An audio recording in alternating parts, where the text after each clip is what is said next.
Half-orcs in the Forgotten Realms are born of two worlds, human and orc, but belong fully to neither. Often taller and stronger than humans, they carry the physical marks of their orcish heritage. Despite their strength and resilience, half-orcs live relatively short lives and frequently face prejudice from both sides of their lineage. Orcs view them as weak, while humans see them as savage. This tension shapes their personalities. Most often, they're blunt, quick-tempered, and fiercely independent. Many are raised in harsh environments where survival demands strength and determination. While some grow up within orc tribes, inheriting the faith and ferocity of the orc gods, others are brought up in human lands and may follow gods of war, pain, or justice. Regardless of where they're raised, half-orcs learn early that they must carve out their own place in the world. Though rarely welcomed in mainstream society, some find refuge in fringe communities. Others take to adventuring, where strength, courage, and sheer will matter more than bloodlines.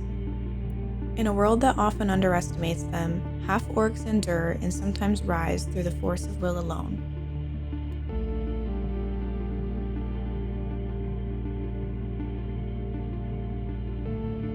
Valdris was raised by his grandmother in the outer city of Baldur's Gate. He grew up watching her run fortune-telling scams from a painted wagon.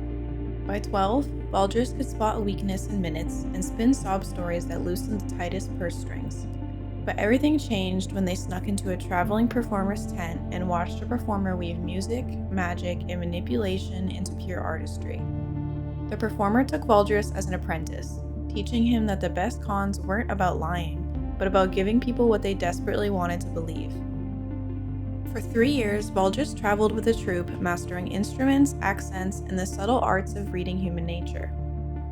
He learned to be a social chameleon, mirroring whoever he needed to charm. When the performer vanished overnight after targeting the wrong mark, he left behind only a note. "Time for you to find your own stage."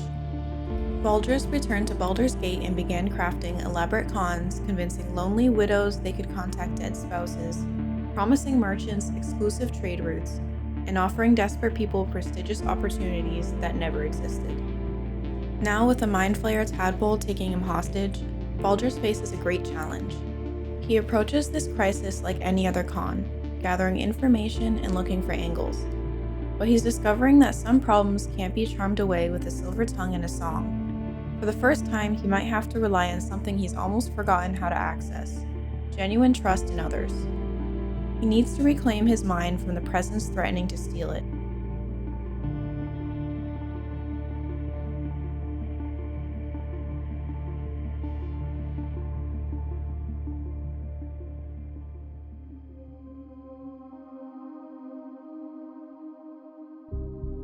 After years of quiet service in a respected Baldur's Gate armory, Tharka found herself stagnating. She'd bested local competition and even learned the guild's respect, but true mastery wasn't handed down. It had to be explored and perfected. Years of proving herself in a male-dominated trade have given Tharka a calm assurance. She doesn't boast, but she knows her worth and isn't easily intimidated. Her decision to leave came after a chance encounter with a traveling dwarf who'd come to have his war axe repaired. He mentioned the deep forges of the Underdark, where drow smiths work with metals that surface dwellers had never seen, a forging technique that used susser bark to create master weapons. She knew learning these methods could set her apart, not just as a blacksmith, but as a legend in the craft. So with her greatsword Ironbraid across her back and her mother's hammer in her pack, she began a pilgrimage across Faerun, seeking to learn from the smiths in Waterdeep, Mithril Hall, and even the rumored dwarven forges in the Underdark. But she never reached her first destination. Tharka was abducted just outside El Terrell, where she'd stopped to witness a famed paladin blacksmith's work. She remembers the sky tearing open, the metallic scent of burning stone, and then nothing but screaming. She woke up aboard the Nautiloid, her steel gone, and inside her head something pulsed and wriggled. Tharka has lost her pilgrimage, her tools, and perhaps her future, but what she has not lost is her will to forge. Not even the tadpole in her skull will stop her from becoming a master. Tharka wants the parasite gone. If she is to shape her fate, it must be by her hand. No forge accepts a corrupted tool.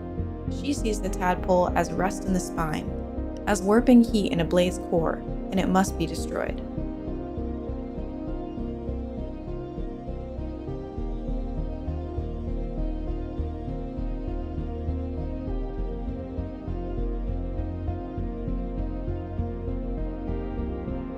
Ruzar was discovered washed ashore on the fringes of a small fishing village. An old witch driven by curiosity took her in, though the villagers kept their distance. Over time, it became clear to both the witch and the wary townsfolk that Ruzar's sorcery was wild and erratic. The witch often insisted she learn restraint and discipline, but these lectures only fueled Ruzar's frustration and defiance.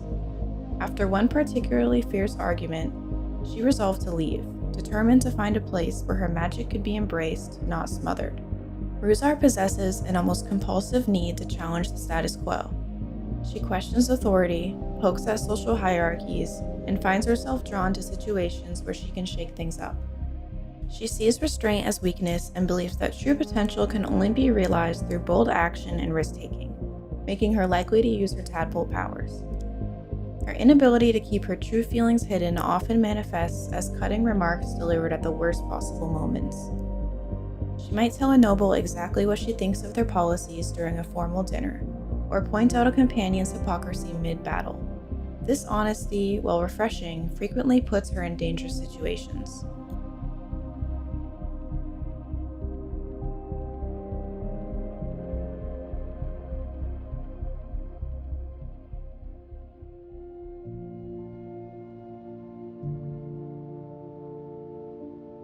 Mog was raised in a quiet farming village by his human mother, a skilled herbalist. His father, an orc mercenary, had passed through the village wounded. After she nursed him back to health, he left before she discovered that she was with child. Though the villagers were wary of Mog at first, their caution faded as he grew. His strength proved useful, and his gentle nature and eagerness to help earned their affection. Mog grew up surrounded by humans, with little knowledge of orcish customs or culture. It was only when he began traveling beyond the village that he started hearing what others expected of him based on his heritage. Mog didn't set out to become an adventurer. He was just trying to find a better spot to grow mushrooms and maybe make some friends. Somewhere between getting lost, helping strangers, and accidentally taming a snail, he began exploring further and further from home. Mog was content leading a modest life, but his mother had greater ambitions. She and Mog later moved to Baldur's Gate to expand her business in herbalism. Mog missed the village, but loved the opportunity for making friends in the city. He's the first to offer help, the last to hold a grudge, and somehow always stumbles into the right people. After his unfortunate abduction and tadpole infection, he's determined to find a cure not just for him, but for the new friends he made aboard the Nautiloid. His dream is to return to Baldur's Gate with his friends and introduce them to his pet snail Wiggles, who may or may not just be a shell.